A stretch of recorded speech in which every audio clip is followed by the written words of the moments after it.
우리 선교사님 감사합니다. 우리 선교사님 수고하셨습니다. 우리 박수. 감사합니다. 감사합니다. 이 시간 우리 참빛교회에서 작은 물질이지만은 그래도 선교 사역하는데 함께 동역하는 그런 의미로서 지금 선교 헌금 전달식을 하겠습니다. 감사합니다. 네, 감사합니다. 제가 잠깐 기도하겠습니다. 하나님 아버지 은혜를 감사합니다. 우리 김혜정 선교사님을 통해서 하나님께서 차드 땅을 변화시키는 놀라운 역사를 저희들 영상을 통해서 함께 은혜를 나눴습니다. 하나님 아버지 우리 선교사님의 성령님의 충만함으로 기름 부어주시고 말씀의 능력으로 역사하여 주시고 기도로 무장하는 우리 선교사님 되게 하여 주셔서 하나님께서 차들을 향한 하나님의 꿈을 우리 선교사님을 통해서 풍성한 열매로 맺어 돌아올 수 있도록 인도하여 주옵소서. 이러한 일에 우리 양국 참빛교회도 일을 감당할 수 있도록 은혜 주심을 감사합니다. 적은 물질이지만 30배, 60배, 100배 열매가 맺는 풍성한 열매로 돌아올 수 있도록 인도하여 주시고 우리 선교사님이 가는 곳곳마다 성령님께서 함께하여 주셔서 아버지 하는 많은 이들이 선교사님의 말씀을 듣고 차들 땅을 향한 꿈을 갖게 하시고 기도로서 물질로서 봉사와 헌신하는 많은 사람들이 일어날 수 있도록 인도하여 주옵소서. 우리 선교사님을 건강시켜 주실 것을 믿고 감사드리며 예수님의 이름으로 기도 올려옵나이다. 아멘. 감사합니다. 네, 기도 제목을 빠졌습니다. 제 기도 제목은요, 점점 몸이 제가 이제 나이도 있으니까 여기저기가 아파요. 근데 어머니 이제 그렇게 하늘나가신 거 보고, 하루가 다르더라고요. 뭐냐면 매일 새날을 주셔서 감사합니다. 그리고 이렇게 잠 잘 잘 수 있게 해주셔서 감사합니다. 이게 두 개에 아침마다 올리는 기도예요. 제가 내일 하늘나라 가도 여한이 없는 매일이 되게끔 기도해 주시기 바랍니다. 네. 네, 감사합니다.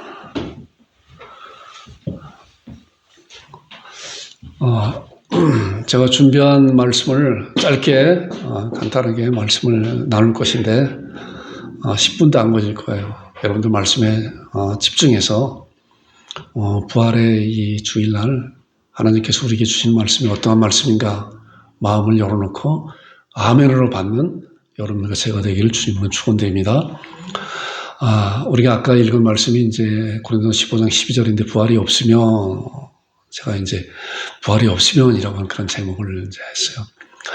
아까 말씀 보니까 그리스도께서 죽은 자 가운데 다시 살아나시다 전파되었거나 이게 사도 바울이 고린도 성도들에게 또한 우리들에게 지금 살고 있는 우리들에게 예수님께서 죽은 자 가운데 다시 살아나셨다 전파되었는데 자 우리가 교동문을 통해서 말씀을 봤잖아요. 사도 바울도 예수님을 만났고 베드로도 예수님을 만났고 500의 형제도 예수님의 부활하신 예수님을 만났고 야고보도 만났고 만삭되지 못한 사도 바울도 부활하신 예수님을 만났기 때문에 전파하는 거예요. 만난 자가 전도자는 만난 자가 전도하잖아요. 우리 선교사님이 우리가 차드에 대한 것을 잘 알지 못하는데 우리 선교사님이 차드에 가서 실제로 풍성한 열매를 맺은 것을 아이들과 또한 학교 사역과 교회 사역을 통해서 실제로 경험한 것을 말씀을 하니까 제가 차드에 대한 것을 아무리 많은 자료를 갖고 있다고 해도 여러분들 설명을 얼마나 하겠습니까? 그런데 우리 선교사님이 경험해 봤기 때문에 마찬가지로 사도 바울이 예수님의 부활하신 예수님을 경험했기 때문에 전파되었는데 그런데 뭐예요? 너희 중에 어떤 사람들은 어찌하여 죽은 자 가운데 부활이 없다 하느냐? 어찌하여 죽은 자 가운데 부활이 없다 하느냐? 이렇게 질문을 하는 거예요. 그러면서 나오는 말씀 만일 죽은 자가 다시 살아나신 일이 없으면 어떠한 일이 일어날 것인가에 대한 것이 이제 고린도서 15장 20절부터 12절부터 쭉 20절까지 나오는 말씀 제가 함축해서 요약해 나온 말씀이에요. 그러니까 제 생각을 말씀드리는 것이 아니라 성경에 나온 말씀을 짧게 요약해서 여러분들과 함께 은혜를 나누는 것이 만일 죽은 자가 다시 살아나는 일이 없으면 어떻게 될 것인가? 예수님께서 살아나는 일이 없을 것이다. 죽은 자가 살아나지 않으면 예수님도 살아나지 않는다 라고 하는 거예요. 그런데 우리가 여기 어떻게 예수님 다시 사셨다 그랬잖아요. 여러분들 부활절에 함께 나와서 하나님 앞에 예배드리고 부활하신 예수님을 감사함으로 기쁨으로 찬양 드리잖아요. 그런데 그런 부활이 없다고 하면 이런 것이 다 가짜잖아요. 가짜. 허식이잖아요. 허식. 그런데 예수님께 다시 살아나는 일이 없을 것이 일이 없을 것이면 어떻게 되는 것이냐? 그러면 이런 일이 일어난다는 거예요. 이제 보세요. 이런 일이 일어나는 거예요. 너의 믿음도 예수님께서 부활하시는 그러한 믿음을 갖고 있는 너의 믿음도 헛되고 너희가 여전히 죄 가운데 있을 것이며 부활을 믿고 죽은 자들은 망하였다. 성경에 말씀하고 있는 거예요. 부활을 믿고 죽은 우리 믿음의 선지들이 있잖아요. 다 우리 조상들이 다 돌아가셨잖아요. 그분들도 망하였을 것이다. 그리고 부활을 믿는 자들은 이 세상에서 뭐예요? 가장 불쌍한 자라요. 가장 불쌍한 나라는 거예요. 부활이 없다고 하면은 그렇잖아요. 부활이 없다고 하면은 부활의 소망을 가지고 이 세상에서 절제만 살아가는 그 삶이 헛된 것이라는 거예요.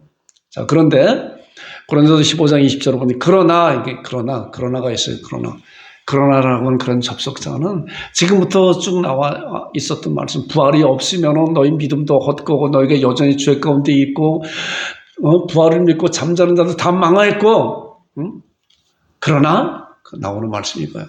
이제 그리스도께서 죽은 자 가운데 다시 살아나서 잠자는 자들의 뭐야? 첫 열매가 되셨다. 첫 열매가 예수님께서 다시 살아나셔서 이제 첫 열매가 되셨다고 하는 그 첫 열매는 뭐예요? 나와 관계 있는 거예요. 여러분들과 관계 있는 거예요. 예수님이 첫 번째 열매가 되셨다고 하는 그 말씀은 두 번째, 세 번째, 100번째, 1000번째, 1000만번째 있는 그 열매가 있을 것이라는 건데 그 열매가 바로 여러분과 자라는 거예요. 그래서 예수님께서는 분명히 죽은 자 가운데 다시 살아나셔서 잠자는 자들 가운데서 첫 열매가 되셨다. 자, 예수님께서 다시 살아나셨으면 이제 아까 예수님께서 다시 살아나시지 아니하시면에 대한 말씀을 나눴잖아요. 다시 살아나셨으면 너희 믿음도 아까는 헛되다 그랬는데 너희 믿음도 참되다. 완전히 반대죠. 이제 살아나셨기 때문에 그 다음에 너희가 죄 가운데 영원히 있을 것인데 그런데 죄 가운데 해방된 것이며 그 다음에 부활을 믿고 죽은 자들은 망한 것이 아니라 반드시 다시 살아날 것이다 라고 해요. 그리고 부활을 믿는 자들은 이 세상에서 뭐야? 가장 불쌍한 자가 아니라 어떤 자예요? 가장 복받은 자라는 거예요. 부활을 믿는 신앙을 갖고 있는 자가 가장 복받은 자예요. 왜냐요? 이 세상의 복은 아무리 물질이 많고 건강하고 그렇다고 해도 다 한시적이잖아요. 죽음 앞에 모든 것이 죽으면 혼자 가는 거예요. 죽음 앞에 다 자기에게 아무것도 관계가 없어요. 말씀을 많이 이렇게 드리려고 하는데 이제 시간이 이렇게 많이 가기 때문에 여기서 이제 말씀 자르겠습니다. 언제 부활할 것인가? 그럼 과연 언제 부활할 것이냐? 성경은 분명히 우리에게 말씀하고 있어요. 앞으로 일어날 일이에요. 부활은 앞으로 우리에게 일어날 일이기 때문에 성경을 통해서 우리에게 분명하게 말씀한 그 사실을 이제 말씀으로 잘 봐보세요. 자, 고린도서 15장 51절에 보니까 보라 내가 너희에게 뭐예요? 비밀을 말한다 그래. 비밀 궁금하잖아요. 비밀을 아무나 하는 것이 아니라 성경을 통해서 드러난 비밀인데 이런 말씀도 있잖아요. 눈뜬 소경이라고 해요. 눈뜬 소경. 눈이 떴어서 몰라요. 비밀을 가르쳐서 모른다니까요. 지금 이 시간 보세요. 보라 내가 너에게 비밀을 말한다. 부활이 언제 있을 것인가라고 하는 것을 말하는 건데 그 비밀이에요. 보니까 우리가 다 잠잘 것이 아니라 어디야? 마지막 나팔에 자 보니까 순식간에 호련히 변화될 것이라는 거예요. 우리도 앞으로 이 말씀을 보니까 그것이 비밀인데 마지막 나팔의 순식간에 호련히 우리가 변화된다는 거예요. 여러분 믿으세요? 앞으로 일어날 일에서 성경을 통해서 우리에게 정확히 가르쳐 주고 있는데 이것이 비밀이에요. 아는 자만이 알고 드러난 비밀인데 아는 자만이 믿고 그 부활의 소망을 갖고 있는데 그 부활이 언제 일어날 것인가? 마지막 나팔이 뭔가 보세요. 자, 주께서 호련과 천사장의 소리에 하나님의 나팔로 친히 하늘로부터 강림하시니 이 마지막 나팔이 하나님의 나팔로 예수님께서 호련과 천사장의 소리와 친히 하늘로부터 이 세상에 오실 것이라는 거예요. 자, 우리는 그래요. 예수님이 이 세상에 초림하셨고 2000년 전에 오셨잖아요. 오셔서 십자가상에 돌아가시고 4월 만에 부활하셨어요. 그리고 부활 승천을 하나님 보좌 우편에 계시고 이제 앞으로 이 세상에 다시 오신다고 우리에게 약속해 주셨기 때문에 우리는 부활의 소망을 믿는 자들은 하나님께서 예수 그리스도로 말미암아 이 세상에 오신다고 하는 놀라운 약속을 믿는 믿음이에요. 이것이 얼마나 귀하고 중요한 믿음인가. 여러분들 믿는 여러분들과 제가 되기를 주님으로 축원드립니다. 하나님 나팔로 친히 하늘로부터 강림하시리니 뭐예요? 그리스도 안에서 죽은 자들이 먼저 일어날 그 후에 우리 살아남은 자도 그리고 함께 일어나다. 자, 부활의 순서가 있어요. 그리스도 안에서 먼저 죽은 선진들이 있잖아요. 우리 조상들이 있잖아요. 그분들이 무덤에 있잖아요. 무덤에 있다가 예수님께서 하나님의 나팔로 이 세상에 오실 때 그분들이 먼저 부활하고 그 후에 우리 살아남은 자도, 이 목사가 전에 그 얘기했잖아요. 아, 주님은 내가 죽음을 보지 않고 주님이 오시는 그때 이 몸이 변화되는 그런 놀라운 역사를 경험하고 싶습니다. 라고도 저도 기도도 해봐요. 자, 순서가 그런 거예요. 그런데 부활의 두 종류가 있어요. 부활의 두 종류가. 그러니까 이를 놀랍게 여기지 말라 무덤 속에 있는 자가 다, 무덤 속에 있는 자는 모두 다 자기가 원하든 원치 않든 자기의 의지가 있든 없든 간에 그 관계없이 하나님께서 무덤 속에 있는 자들을 다 어떻게 해요? 그의 음성을 들을 때가 오나니, 자, 그때가 선한 일을 행한 자는 또한 악한 일을 행한 자는 두 가지 종류의 부활이 있어요. 우리 이런 사실을 앞으로 이런 날에 정확히 잘 알고 있어야 돼요. 어떠냐? 생명의 부활로 악한 일을 한 자는 심판의 부활로 나오리라 그랬어요. 자, 생명의 부활과 심판의 부활로 분명히 우리는 예수님을 믿는 사람이든 믿지 않는 사람이든 다 우리가 무덤 속에 있다가 하나님께서 예수 그리스도를 말미암아 하나님의 나팔 소리가 들릴 때, 하나님의 음성이 들릴 때 다 부활하는데, 부활의 두 종류, 생명의 부활이냐 심판의 부활이냐, 이것이 극명히 갈라지는 그런 사실이 앞으로 우리들에게 일어날 것이라는 거예요. 우리는 이런 사실을, 이런 부활절을 통해서 잘 지나가고 있어야 돼요. 자, 고린도서 6장 14절에 보니까 그 말씀이에요. 자, 하나님이 누구세요? 하나님은 전능하신 분이잖아요. 그래서 태초에 하나님이 천지를 창조하셨고, 하나님은 나는 전능한 하나님이라 그래서, 전능한 하나님은 뭐예요? 무엇인지 할 수 있는 그런 하나님이기 때문에 온 우주를 창조하시고 운행하시고 다스리시는 그 하나님이 어떻게 해요? 예수님을 다시 살리셨다는 거예요. 예수님이 다시 사신 것은 하나님이 예수 그리스도를 죽은 가운데 다시 살리셨다고 말씀하고 있는데, 이제 그 살리심이 나와 무슨 상관인가? 그렇잖아요. 나와 상관이 없으면 별로 관심이 없어요. 우리나라도 마찬가지로 올림픽이나 월드컵에도 우리나라가 떨어지게 되면 아무리 결승전에 세계가 아주 그냥 환호하고 그런다고 해도 별로 관심 없어요. 관심 없잖아요. 나와 마찬가지로 예수님의 부활하심이 나와 관계가 없다고 하면은 관심이 없는 거예요. 그런데 정말 관계가 있는 걸 보세요. 하나님이 예수님 다시 살리셨는데 뭐예요? 또한 예수님의 권능으로, 전능하신 권능으로 이거예요. 여러분과 나를 다시 살릴 거라는 거예요. 믿으시는 여러분들도 되기를 주님으로 축원드립니다. 우리를 다시 살린다니까요. 우리는 미래에 일어날 일은 우리는 알지 못하는데, 믿음이라고 하는 것은 뭐예요? 성경 말씀을 통해서 앞으로 일어날 일에 대해서 믿잖아요. 마찬가지로 예수님이 오시기 2000년 전에도, 수천 년 전에 예수님께서 오신다고 말씀하고 했는데 그 당시에 예수님이 오시지 않았어요. 3000년, 4000년 전에도 마찬가지 그랬잖아요. 그런데 그 이후에 지금으로부터 약 2000년 전에 하나님께서 예수 그리스도를 독생자 처녀의 마리아를 통해서 베들레헴 땅에서 태어나게 하셨잖아요.